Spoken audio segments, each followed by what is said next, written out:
Welcome to Daily English with Hana. Are you ready to boost your English skills? Let's get started. Today's story is special. It's the final chapter of our travel journey.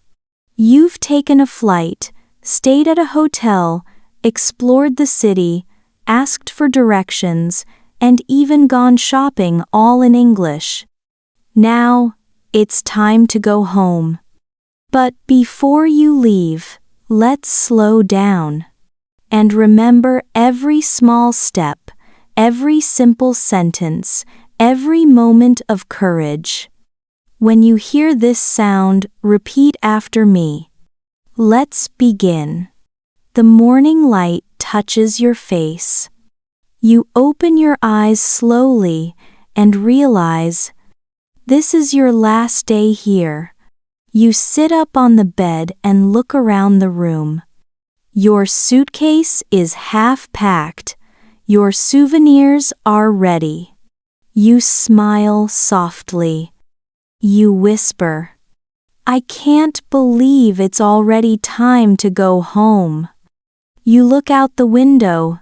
The city is waking up again. Cars, people, sunlight just like your first morning here. But today feels different. Today, you're not just a traveler. You're a traveler who lived in English. You start packing your things carefully. Clothes, toothbrush, phone charger, and then the small souvenirs you bought. The white t-shirt, the blue dress, and the cup that says Seoul. Each one has a story. A conversation, a smile, a memory. You zip your suitcase and say quietly, "Thank you, Seoul." You go downstairs to have breakfast. The same receptionist greets you warmly. "Good morning. Did you sleep well?" You smile. "Yes, very well, thank you." You take some toast and coffee, sit by the window, and watch people walking outside. You remember your first day. How nervous you were. How every English word felt heavy. But now, it feels natural. You think in English. You order in English. You smile in English. You whisper to yourself, "I'm not afraid to speak anymore. English is part of my life now." When you finish your breakfast, you go to the counter and say, "I'd like to check out, please." Of course. Did you enjoy your stay? Yes, it was wonderful. Thank you so much. We hope to see you again. I hope so too. You leave the key card on the desk, wave goodbye, and step outside one last time. You put your suitcase in the taxi and sit in the back seat. The driver looks at you through the mirror.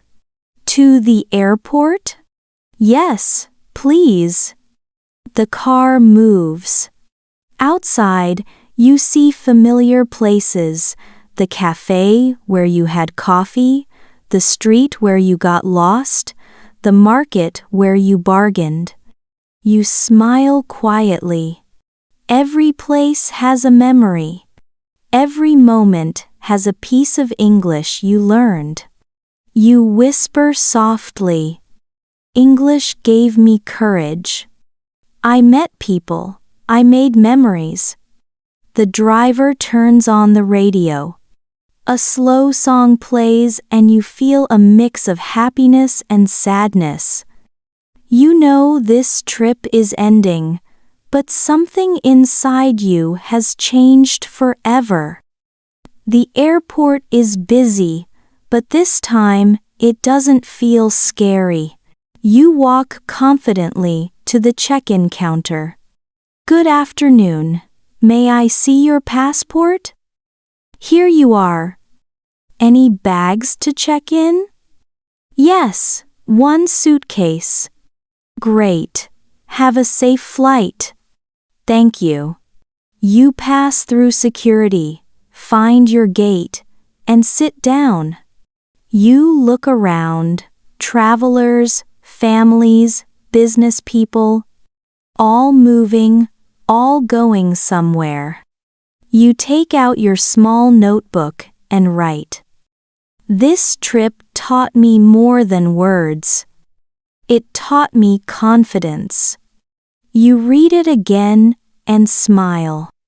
Then you whisper one last sentence to yourself. I can live my life in English. Scene 5. The flight home. You board the plane and find your seat by the window again. The engines start and the plane begins to move. You look out the city, below grows smaller, but your heart feels bigger.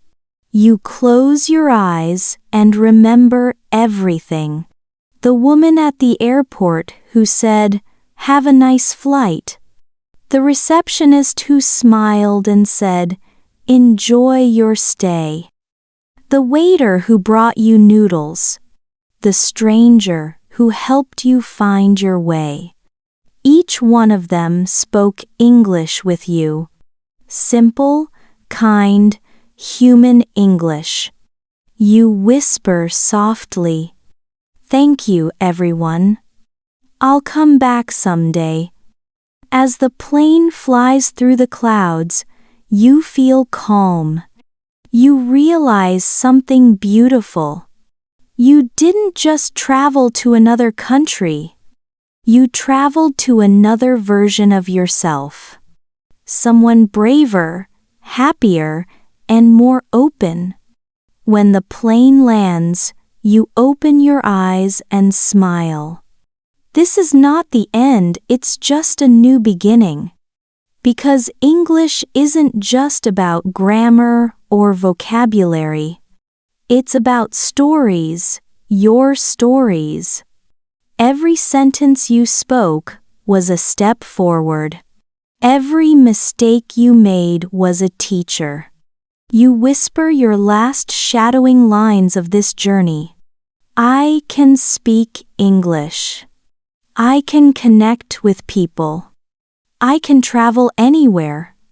You take a deep breath and say to yourself, "This is only the beginning of my English journey." The plane door opens. You walk out, with your head held high. The world feels bigger now. And you're ready to keep exploring it, one English word at a time. That's the end of Part 5, the goodbye trip and memories that last. But remember, every goodbye is a new hello. Keep listening, keep repeating, and keep living your English every day. Your voice, your courage, your story, they are powerful. Practice these shadowing lines again tonight. I'd like to check out, please. I had a wonderful trip. Thank you for everything. I can live my life in English. Small words, big change. This is Hana, and this was Travel English Story. Thank you for joining me on this journey. And I'll see you in your next adventure.